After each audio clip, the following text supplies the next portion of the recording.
Hey Mo, so I have never in my life done a code review before, so I have no idea how to approach it. And I thought I'd have a quick explanation on what I've done, and then just sort of walk through step by step any changes that I've proposed.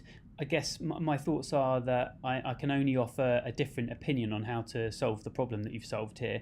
And I should say off the bat, I am very tidyverse biased, so I tend to sort of use a lot of code piping and try to sort of keep things quite terse and but obviously that's just my preference, so I'm not for a minute saying there's a right or wrong here, just I can only offer up my own take on approaching the problem that you're solving. There are two RStudio windows open. I've written Mo's view here where we're looking at your code file, and then in this view you've got Donald's view here where we look at my code file in the source pane up here. So yeah, I'm very tidyverse focused. The first thing that is a really minor point, but I'm a big fan of using code sections to sort of break up your code file so that it's easy to view what the sections are. So you'll see these sections right here. They allow me to expand and collapse in RStudio the different work that I'm doing. And you can do that really easy. I think you're a Mac user, and to do that you just use Command-Shift-R and write in anything you like, and it will put in a section for you, and then you've got code folding. It's super handy. So yeah, that's just a personal preference. And then, okay, moving through the code file, you're loading in your libraries, that's all fine. In my own file, I've just added in the call to the tidyverse function as well, just because I use a couple of extra things that I don't think were available, but otherwise it's pretty much identical.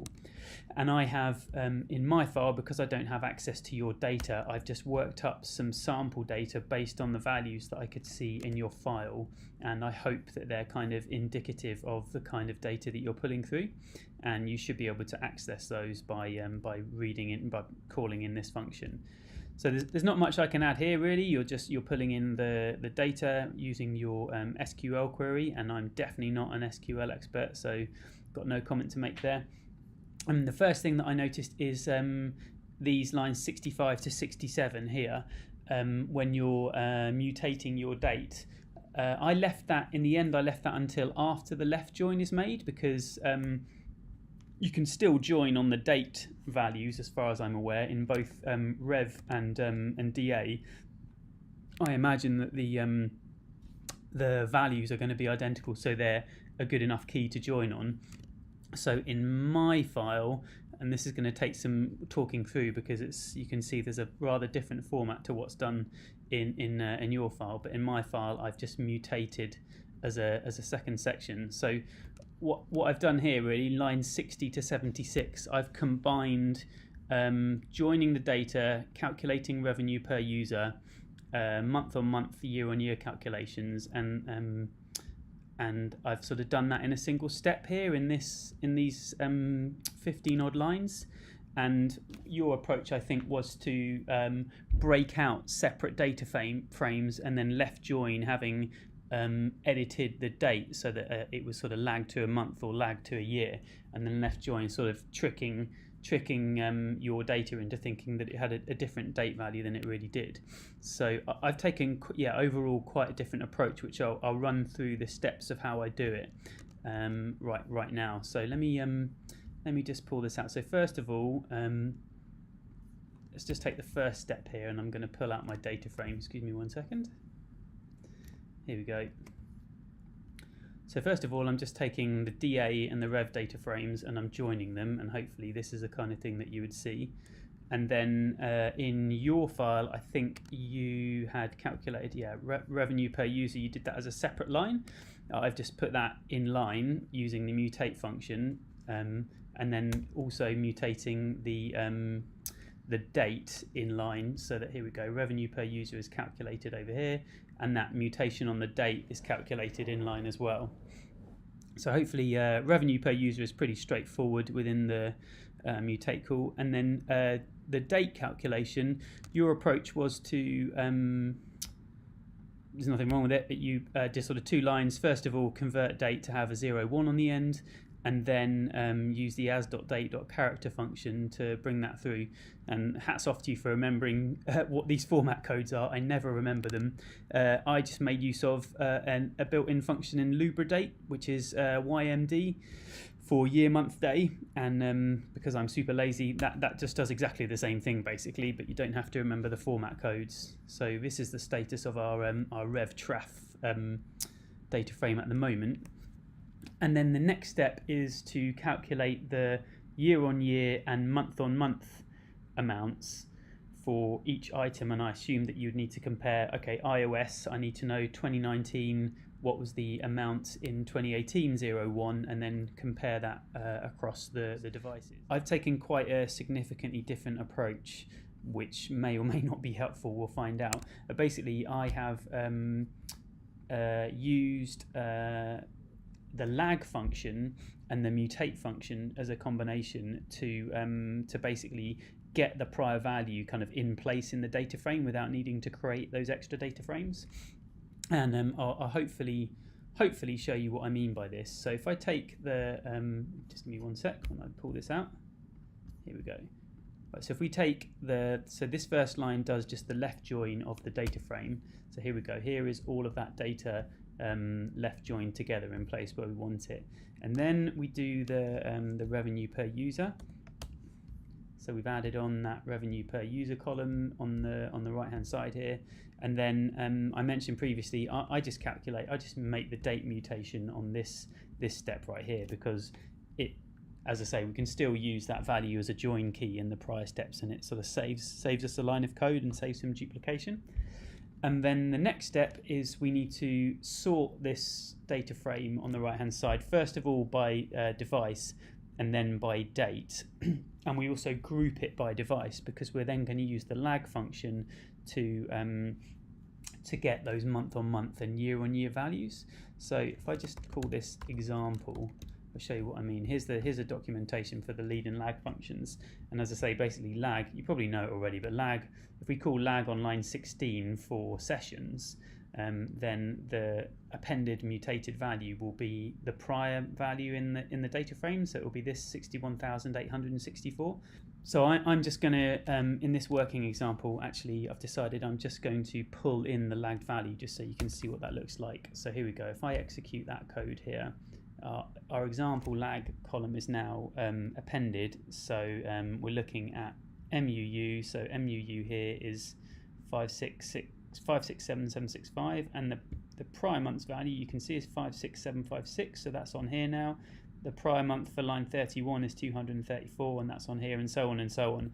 So once you've mutated that value in place, then you can use it for your calculated value. So we could now use MUU and example lag in place and make a comparison, which is what I had done. So if I switch that round, now we've got the round function using MUU divided by lag MUU, and we get that percentage that you were after in the first place.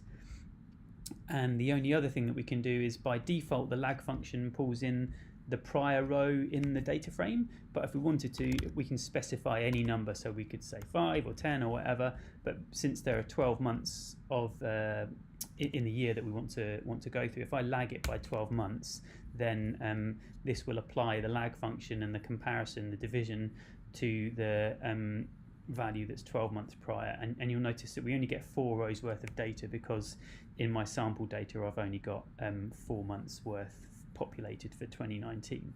But if we had kind of May, June, July, etc., or if we had more data going back, then all of these NAs on the right here would be populated. So I hope that makes sense. You never know, it might do. But basically that's the essence of what I've done across the entire file here, in this section right here. So I've just applied that same logic to, all the month on month lag calculations are just lagged with no argument specified after revenue, and then all the year on year calculations are lagged with a value of 12 specified to that n parameter, and then we just get all of our values. So if I run rev, oh, and the other thing is, I'm so glad I'm not the only one that does this. In your file you called you named the data frame data, which I do that all the time, but I think it's probably good practice to give it a more descriptive name, and I've just opted for revtraf here, so you've got some essence of what it is. I suppose you could call it revtraf joined or something like that, something so that it's easier to implicitly understand what that data frame contains. So yeah, that's everything there. So if we run that entire code, you'll see all of your month-on-month and year-on-year values are calculated in place, and it's I'd say it's sort of fairly brief code, which is quite handy. And then I just call ungroup on the end for the sake of being neat and tidy. And then in a later section, here we go, you accounted for a month where data was only a partial month, and I feel for you because you've got to sort of write out multiple lines worth of if-else statements, and then populate that with either 0 or fall back onto the current value of the year-on-year amounts. I took again a slightly different approach, so I've subsetted the data frame here by so using the year-month-date formula here. I've gone for matches of revenue traffic's date column, which are before the 5th of May 2018. So that subsets us to the rows that we're after, and then I've just, in the second part here, I've just selected specifically the year-on-year columns that I believe that you're after here, and then I've just used the assignment operator to set the value of all of those to 0. So if we now look at revtraf, you'll see all of our zeros are filled out. So I believe that's what you were hoping to do there. And then last of all, you had a specific order to your columns in the final output, and I hopefully shortened this a bit using some select helpers.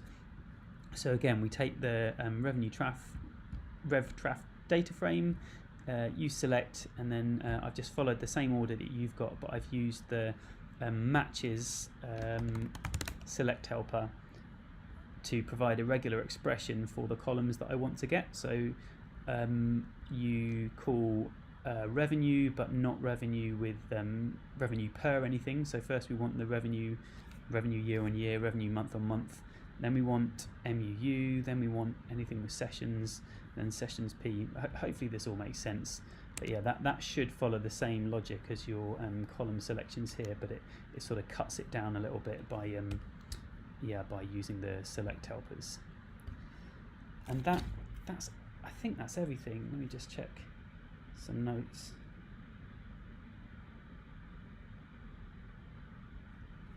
Yeah, that was everything I could come up with, really. I have no sense of whether this will be helpful or not, but this is just the way that that I approached solving the problem. Everything makes total sense. I guess the really good things for me are it's really clearly commented out. All of the code from your original file is perfectly easy to understand, and your variable names are really clear as well, which is very helpful. You know, beyond the classic calling the data frame data, which I'm also guilty of, everything else is really easy to get. Nicely commented out, nicely laid out with space and column width of your code and everything like that. So that was all I could come up with. I didn't go beyond line, I think it's 177, something like that. Yeah, here we go, because the second section of the file seemed to be more or less the same process, just on a slightly different set of data. So I don't think I would be able to add much really beyond what I already provided there. So I'll send you my code file. I'm aware that it's quite a significant departure. It's just another way of solving the problem, but I really hope this is helpful in some way.